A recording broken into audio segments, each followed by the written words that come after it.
mga kamisiri. So good morning. Good morning. Natinga pa tayo ng kanina tinapa. So good morning. So lumabas na ako ng bahay. Nandito tayo sa harap ng Metro South. So mga ilang minuto mga kamisiri, magantayin tayo dito ng booking. Kasi dito may nagbo-booking dito dyan sa may Gentry Heights saka dito sa loob. So puro sa experience ko pa naman, medyo maganda-ganda mga booking dito. Yun.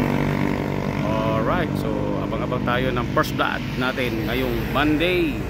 So ano na ba? 28 na yata ng November. Di ko na alam ang mga petsa mga kamisiri. So umpisa tayo kasi alas 7 na yata. So mamaya pauwi natin, magsusundo na naman tayo sa anak ko sa Alorica. So babiyahe tayo hanggang alas 6 o alas 7. Tapos 7 kasi sundo natin si Melissa sa Alorica sa may MOA. Yun, so pinagdaanan na natin. So kakairin muna natin si kasundo ngayon. So hindi tayo magdi-delivery muna kasi sobrang traffic. Alright, saka napakababa pa ng fare ng mga delivery. Walang problema kung delivery ni Joy kasi mas mataas. Okay, alright. So magandang umaga sa inyo mga kamisiri, sa mga buwabakbak dyan, no? Magbaon kayo ng tubig kasi mainit na naman yata ngayon. At saka kung bili ng tubig, sayang din. Pandagdag na rin natin yung sa gas. Alright, so yun. Keep safe, ride safe sa ating lahat mga rider drivers. Alright, good morning. So abang-abang ako dito kasi dyan may resort dyan malay mo may mag-book dyan maya konti. Alright, so antay-antay tayo. Good morning. Yun mga kamisiri, so update tayo. Ngayon ko lang nalaman, ginawa pala ni Presidente Marcos na holiday ngayong November 27. Ginawang Bonifacio Day pala ngayon, Lunes na Lunes. Kaya pala medyo marami na nagpo-post na matumal sa social media. So tayo kahit ginawang holiday yan, ngayon ko lang nalaman, lalaban tayo. So dapat November 30 ginawang 27. Ay nako. Okay, alright, so lumipat pala tayo dito sa may Sierra Nevada. So dito na tayo mag-aantay. Tsaka unang-una dito presko, alright, so yun malilim. Dito may mga possibly talagang may mag-book. Kung tayo isuswerte yun, may possibly talaga may mag-book dito mga kamister. Okay, alright, so buti na lang nagpapagupit tayo kahapon bago tayo mag-umpisa ayos kay Red. So okay si Red ngayon, maganda ang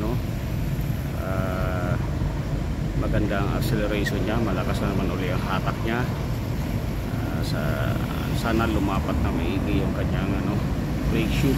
Pagka nakadaan tayo sa Honda mga kamisteri, bibili tayo ng carbon cleaner kasi medyo namamatay-matay siya kahapon. Ngayon naman so far hindi. So bibili pa rin tayong carbon cleaner kasi napansin ko sa throttle niya ang dami ng carbon. Alright, update tayo mga kamisiri. So pangatlong lipat na natin. Galing tayo kanina sa Metro South, tapos Sierra Nevada. Ngayon nandito tayo sa Park Lane. Alright, so di pa rin tayo naka first blood. So abang-abang tayo mga kamisiri. Dito na tayo magtsatsaga. So sa malilim, sa maswerteng lugar na tinatambayan ko. Okay, alright. So talagang ganun mga kamisiri, first blood lang. Kailangan kahit delivery na papunta Manila, kukunin na natin. Alright, so hindi natin yan susukuan. Holiday kasi, holiday para ngayong Monday. Alright, so laban lang.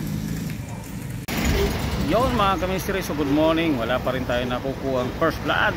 So nag-move na naman tayo dito sa may pagitan ng Dasma at Imus sa may Sabang dyan sa sa likod ko yung Sabang. Yun mga kamisiri, so naka first blood din tayo galing dun sa may Marie Chris papunta dito sa Imus 126, binigay naman na 150. So gumilid ako dito mga kamisiri. So ngayon uminit, maghahanap tayo ng spot na pwede tayong sa ligin. So tiyaga lang talaga mga kamisiri. So kahit pa paano meron tayong isa. Alright, lipat tayo ng pwesto. Yun mga kamisiri, so galing doon kanina sa may tinambayan natin na kakuha tayo ng isang pasahero na 0.8 kilometers yung pick up location, papunta dito sa Aguinaldo.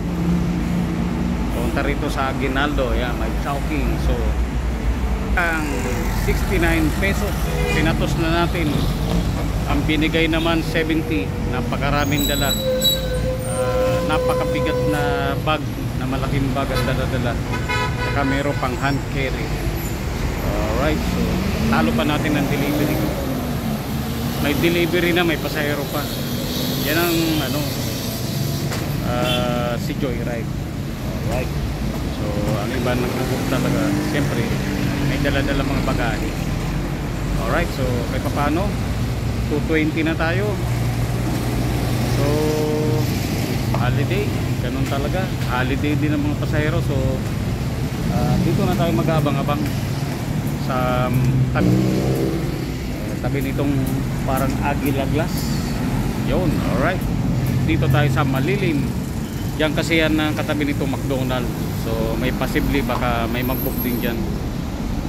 Okay, alright, so abang-abang tayo mga kamisiri. Naka-dalawa na tayo. Alright, yun mga kamisiri, so nandito tayo sa Pilar, Las Piñas. Yung malapit tayo sa Sapote, Alabang Road. So bagong Jollibee. Diyan tayo nag-drop off mga kamisiri. So tayo mag-antay. Pumilid ako dito sa tapat nito. So kasi dito sa likod natin na dyan ang Pilar Village. So dito na tayo magtsaka. Tsaka malapit tayo sa SM South Mall. Okay, malaki ang possibility na makakuha tayo dito ng booking. So tayo tatlo. Yung pangatlong booking natin maganda-ganda, 212, 215 naman ang binigay niya mga kamisteri. So kahit pa paano nagkaroon na tayo ng 435 pesos. Alright, yun, laban lang mga kamisteri. So kahit pa paano nakaapat tayo. So may tayo 600 pesos. So kakain muna tayo dito mga kamisteri. Sa dating kinakainan ko, nandito tayo sa Vitales Compound sa Parañaque. So kain muna tayo. Yun mga kamisteri, so kahit paano naka-anim na tayo. So medyo natagalan tayo dun sa Pasay. Mga 40 minutes tayo bago makakuha ng 102. So nandito tayo sa The Rise. Oh, kakalula sa taas. Yo, so dyan tayo nag-drop off. So dito ang waiting area saka delivery. So mga kamisteri, so nasa 800 talaga natin kinita, pero okay lang yan kasi holiday naman. Okay, alright, so laban lang, bukas tayo babawi. Alright, so oras na, alas 4 na rin mga kamisteri. Paikot-ikot na lang tayo dito, tapos subukan natin kumuha ng delivery papasok ng Cavite. Alright, laban lang. Yun mga kamisteri, so nandito tayo sa BGC. Galing doon kanina sa may Yakal, nakakuha tayo ng papunta dito. So 97 siya, nag-add siya ng 20, naging 100 din. 97 siya pero 77 dapat siya, nag-add ng 20 sa apps, naging 97. So naging 100 pesos din. So natatag tayo ng mga puro ganun, 100 lang. So kahit paano mga kamisteri, nakapito na tayo. Alright, so ang gross income natin 900. So dito mag-aabang tayo dito sa Uptown Place. Dito tayo lagi sana may harap nitong Tim Horton. So alas 5 pasado na rin. Mag-aabang-abang na tayo ng dito lang muna, patawid-tawid, tapos habang magsundo tayo alas 7 mamaya kay Bilisa. Alright, so ganun talaga. So ang battery ang daming rider yun ang iba pa ikot-ikot na, naka-stand yun ang daming rider Alright, so holiday kasi, ang dami parang rider sa unahan. So meron pa dun. Alright, sa dulo. Alright, pati yung mga kotse na ito nakaparada to. Yan, mga paikot-ikot na yan, mga grab car nandun din sa kabila Kasi dito mga kabester, may surprise dito, biglang umiikot ang mga marshal, kaya hindi tayo nagubad ng helmet. Kasi pag umikot yung marshal, naninikot sila, nantataboy sila. May guard, so lilipat tayo sa kabila doon mga kamiseri. Okay, alright mga kamiseri, so dito na kami sa bahay. Gilid ko na si Red, ginigilid ko na dyan si Red sa aking parking. Yun sukat na sukat lang siya dyan. Yun, alright, so yun, bilis lang ang biyahe namin pauwi dahil walang ganon traffic. So less than 1.5 hour. So nakapag-gas tayo 200 pesos. Alright, so yun, nasa bahay na tayo. So yun, si Ali Girl ang ginagawa niya. Ano ba yung sinusulat mo dyan? Kung ano-ano lang yan Asa yung sombrero? Nandyan sa loob pala. Okay, alright, so pagod na, bukas naman tayo. Peace, I'm out.